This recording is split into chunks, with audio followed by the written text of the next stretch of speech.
Howdy folks, I'm Matthew Street and welcome to my channel. Really happy you're here.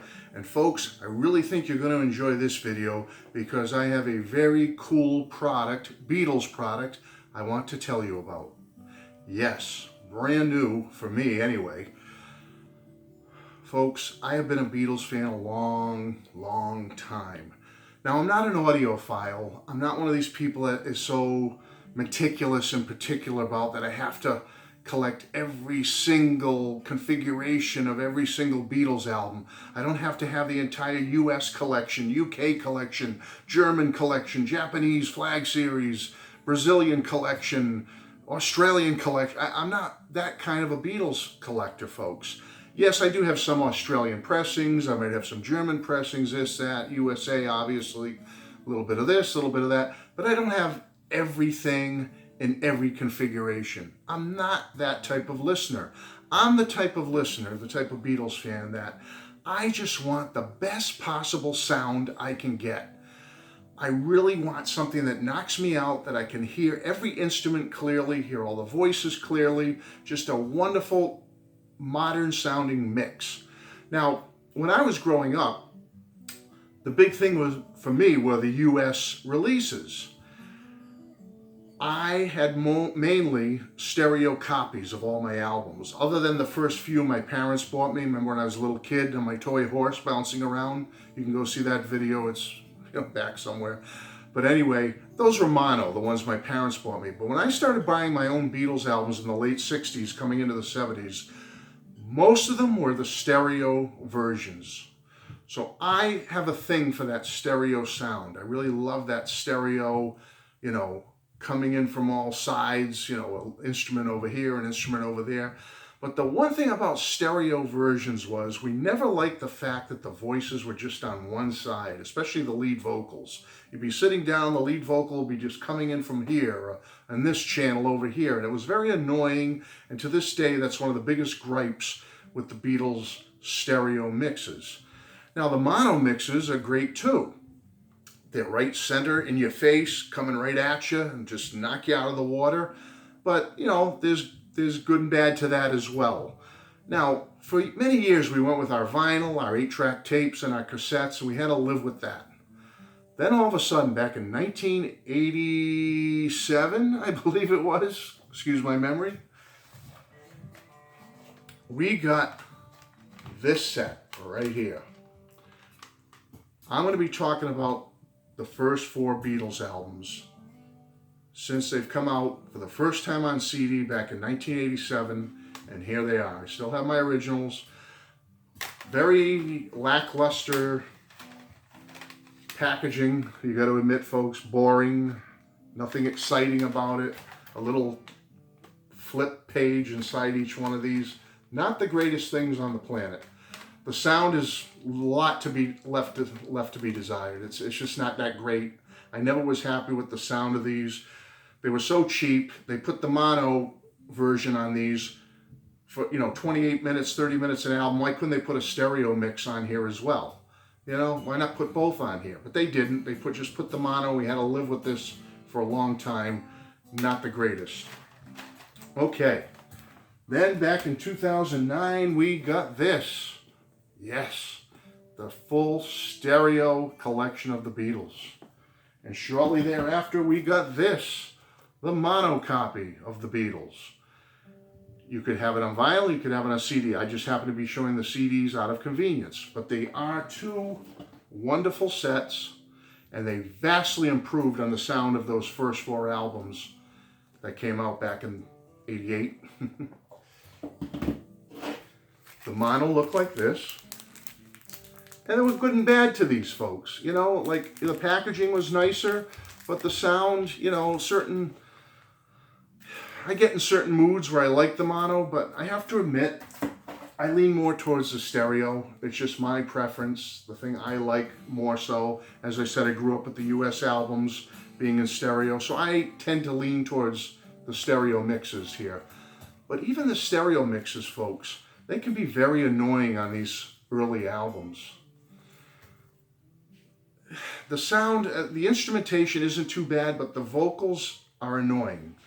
Especially with headphones and with a full stereo system where you have, speakers on different sides of the room, you get a lead vocal coming in from one channel or another channel, and it's very off-putting. It's not the best mix ever. So it seems like as Beatle fans, although we have these now, that's wonderful. Although we have the mono copies, that's wonderful.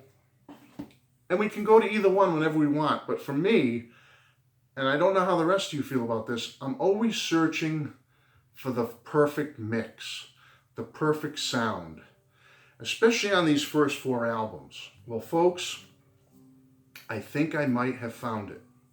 For now, anyway, until Giles Martin and Sam O'Kell continue on with this remixing and re-releasing series of Beatles albums. And come on, they've done Sgt. Pepper, the White Album, and Abbey Road. Let It Be's in the can, ready to go. They've got to go back and do the earlier albums, right? I mean, it's going to happen. It can be done, folks. Many people say, well, how can they do it? How can they do those early albums? They're only on 2-track, 4-track. Folks, they can do things with these releases, with these songs, to make them sound different, fresh, vibrant, and new. Here's what I just received. I received a 4-CD set called The Beatles, the first 4 albums in Spectral Stereo Remix. I'm going to do my best to show this to you. Kind of has a U.S. Hard Day's Night theme there on the cover.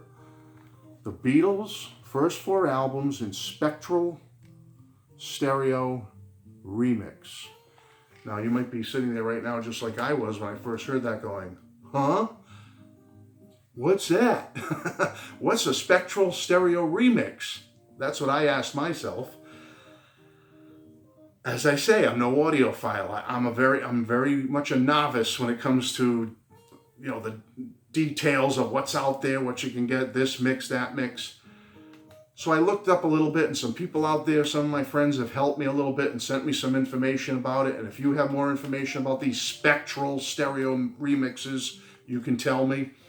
My understanding of this is that they've taken the best of both worlds. They've taken our beloved stereo masters, and they've taken our beloved mono masters. They've taken the best elements of those two and integrated them into this. And it sounds wonderful, folks. It absolutely does. And I'm just going to show you another little scene. That you see the disc. There's the first 2. 4 discs in this set. There's the second 2. Sorry, they're upside down. The sound is phenomenal, folks. And let me do my best to try to explain this Spectral Stereo mix. Okay, when we listen to the regular Beatles stereo mixes on the official release, you might get the lead guitar coming out here, bass and drums over there. It's kind of an aural, all-around kind of thing. You're getting sounds from different places. And usually the vocals, especially the lead vocals, are just in one channel. Boom or boom, and that's it. Yeah, it's okay. First of all, they've taken that and they've reversed the channels. Okay? So let's say on a song before, the lead guitar was coming over here from the left channel and a few other instruments were coming out of the right channel before. And your ear is used to that because you've heard them that way for all these years. They've reversed that. Now the guitar is coming out in the right channel, and over here is where the other instruments are coming in, okay? So that looks to me like one thing they've done, and it makes for a very unique and different listen of these Beatle albums. But the special thing, the thing that I love the most, is what they've done with the vocals. They've taken the best elements of mono-type mixes with the vocals, and it's not just a straight mono, but they've taken the vocals, and instead of them coming out of just one channel now, very distractingly, very annoyingly, they now have the vocals centered and wide and coming right at you. So they're coming out of both channels. Both channels have the vocals, and they just seem wider, right up front, loud and proud right there. And when you take that and combine it with what they've done with flipping the instrumentation mixes, instrumentation channels, it makes for a very enjoyable, pleasant, and smooth album listening sensation. What a sensation, okay? It hits all your senses, folks. All your senses will be firing on all cylinders. You will be tickled and pickled and nickeled. You will tingle and jingle when you hear these new mixes. They are that good, folks. I enjoy them that much. And you know what? These are going to be my go-to mixes from now on, folks, I think. Oh, yes. I still have my stereo, official stereo, and my official mono box sets. And if I get in the mood to go to those, I will. I have them. They're not going anywhere. But for a day in and day out listening pleasure, folks, I think I'm going for this new Spectral stereo remix. I really do. It sounds that good. And because it's kind of pricey, I'll just tell you this. There's 4 CDs, so it isn't bad. You're paying about 14 bucks a CD. That's not bad, folks. About 14 per CD to get this 4-disc set. Not too bad, but I don't want to have to keep spending that money again because I'm going to be playing this so much. I love it so much that, shh, don't tell anybody, but I'm going to burn a copy of these 4 Spectral stereo remixes and I'm going to play those in the car and play them all over the place and keep this one nice and safe and pristine in my little Beatles library here so it doesn't get beat up or broken or anything. I don't want to have to buy another one. All right? Shh, so don't tell anybody that. Well, anyway, that's what I'm going to be doing. Now, you may be saying, Matt, where can I get these Spectral stereo remixes? I at least want to try them out. Well, there's many places you can go online to get them. In the interest of protecting some of these companies' privacy, I'm not going to say them here. Just put in your search engine the Beatles' first 4 albums, Spectral Stereo Remix, and you'll get some options. Okay, I'll put it that way. So that's it, folks. I wanted to let you know about this. It's a great new little release. I love it. I recommend it. Now, am I telling you you have to throw away your mono and stereo copies of their first 4 albums? No, not at all. If you enjoy those, if you garner great pleasure out of throwing on the mono when you feel like it or the stereo and you enjoy those and you're happy with that, fine. Don't worry about this. Okay, it's not, like the end of the world if you don't get it. Well, it might be a little bit. But anyway, for me though, anyway, folks, after hearing this, because I was one of those people before going, I don't know if I need another mix of the Beatles. I got the stereo, I got the mono. Well, what else do I need? But you know what? There are options out there, folks. And yes, this, for my ear, is a better sound quality. I love it, okay? And it gives me hope that when they do the remixes and the reissuing of the deluxe packaging with Giles and Sam O'Kell and all that, those guys, they do have some great options here where they can really put out a nice mix. So hopefully that gives us hope that these will be coming someday. So that's it, folks. Thank you so much for watching this. I really appreciate it. I hope you enjoyed it. I hope I gave you something to think about. And again, my name is Matthew Street. I'm a Beatles nerd. I'm a vinyl nerd. I'm a music nerd. And I'm so happy you're here. Bless you all. Take care. Bye-bye.